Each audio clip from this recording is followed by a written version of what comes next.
கடவுளுடன் காலை வணக்கம். புனித மார்க்கு எழுதிய நற்செய்தி 6ஆம் அதிகாரம் 34 முதல் 44 வரை உள்ள இறைவார்த்தைகள். அக்காலத்தில் இயேசு படகிலிருந்து கலிலேயா கடற்கரையில் இறங்கிய போது பெரும் திரளான மக்களை கண்டார். அவர்கள் ஆயரில்லா ஆடுகளைப் போல் இருந்ததால் அவர்கள் மீது பரிவு கொண்டு அவர்களுக்கு பலவற்றை கற்பித்தார்.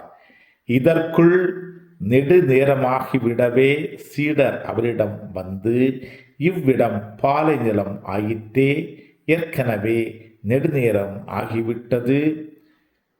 சுற்றிலுமுள்ள பட்டிகளுக்கும் ஊர்களுக்கும் சென்று உண்பதற்கு ஏதாவது அவர்களே வாங்கிக் கொள்ளுமாறு நீர் மக்களை அனுப்பிவிடும் என்றனர். அவர் அவர்களிடம், நீங்களே அவர்களுக்கு உணவு கொடுங்கள் என்று பதிலளித்தார். அவர்கள், நாங்கள் போய் 200 தெனாரியத்திற்கு அப்பம் வாங்கி இவர்களுக்கு உண்ண கொடுக்க வேண்டும் என்கிறீரா என்று கேட்டார்கள்.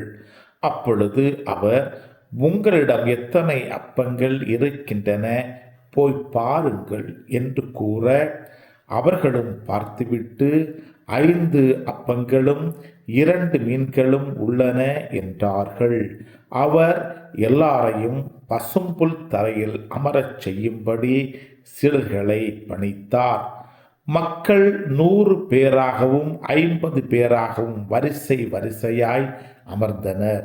அவர் அந்த 5 அப்பங்களையும் 2 மீன்களையும் எடுத்து வானத்தை அண்ணாந்து பார்த்து கடவுளை போற்றி அப்பங்களை பிட்டு அவர்களுக்கு பரிமாறுவதற்காக தம் சீடரிடம் கொடுத்தார்.